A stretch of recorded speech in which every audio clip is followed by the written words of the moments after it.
Le foyer, le plus beau reflet du ciel. Le foyer devrait correspondre à tout ce que ce mot implique. Il devrait être un coin du ciel sur la terre, un endroit où les affections sont cultivées et non soigneusement refoulées. Notre bonheur dépend de cette culture réciproque de l'amour, de la sympathie et de la vraie courtoisie. La plus belle illustration du ciel est un foyer dirigé par l'Esprit du Seigneur. Lorsque la volonté de Dieu s'accomplira, le mari et la femme auront du respect l'un pour l'autre et cultiveront l'amour et la confiance.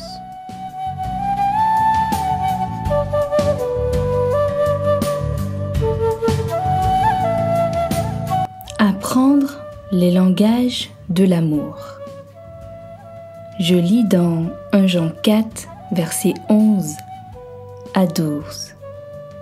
Amis très chers, puisque Dieu nous a aimés de cette façon, nous aussi, nous devons nous aimer les uns les autres. Personne n'a jamais vu Dieu, mais si nous nous aimons les uns les autres, Dieu vit en nous et son amour en nous est parfait.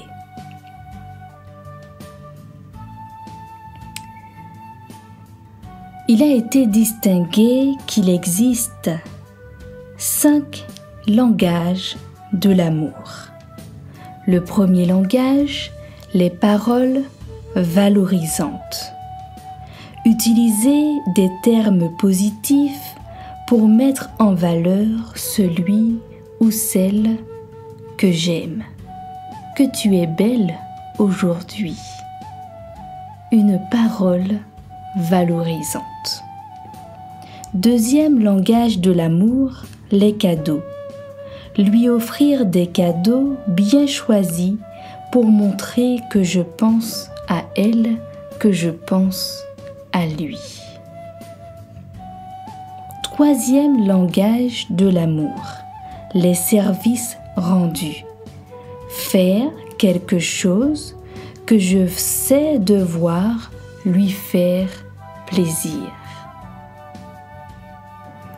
Quatrième langage de l'amour, les moments de qualité.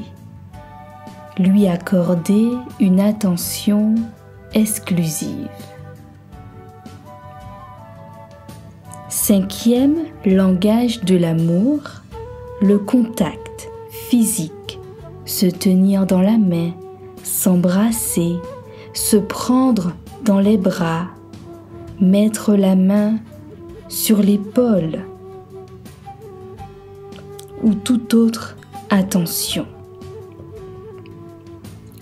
Chacun de nous a un langage qu'il privilégie parmi ces 5 langages de l'amour.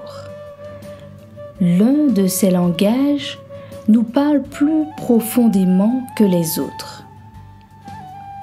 L'important est de savoir, est-ce que nous connaissons notre langage de l'amour et est-ce que nous connaissons également celui de notre partenaire.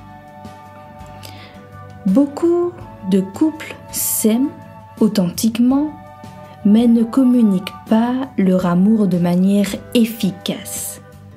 Si vous ne parlez pas le même langage d'amour que privilégie votre partenaire, il pourra ou elle pourra ne pas se sentir aimé, même lorsque vous montrez votre amour sous d'autres formes.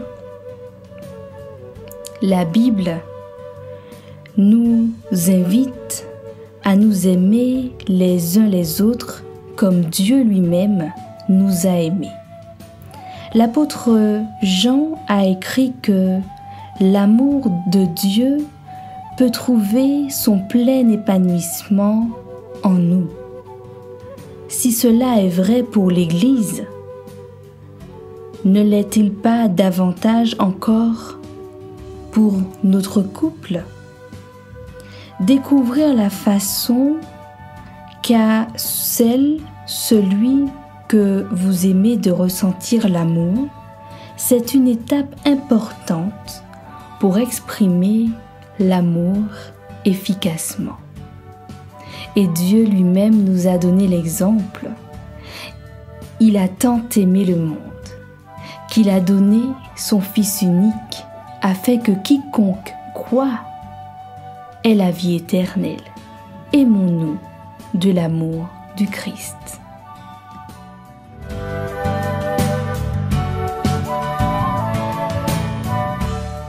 Marie, aimez vos femmes, comme Christ a aimé l'Église, et s'est livré lui-même pour elle, afin de la sanctifier par la parole, après l'avoir purifiée par le baptême d'eau, afin de faire paraître devant lui cette Église glorieuse, sans tache, ni ride, ni rien de semblable, mais sainte et irrépréhensible. C'est ainsi que les maris doivent aimer leurs femmes comme leur propre corps. Celui qui aime sa femme s'aime lui-même, car jamais personne n'a haï sa propre chair, mais il la nourrit et en prend soin, comme Christ le fait pour l'Église, parce que nous sommes membres de son corps. C'est pourquoi l'homme quittera son père et sa mère, et s'attachera à sa femme, et les deux deviendront une seule chair. Ce mystère est grand. Je dis cela par rapport à Christ et à son Église. Du reste, que chacun de vous aime sa femme comme lui-même, et que la femme respecte son mari.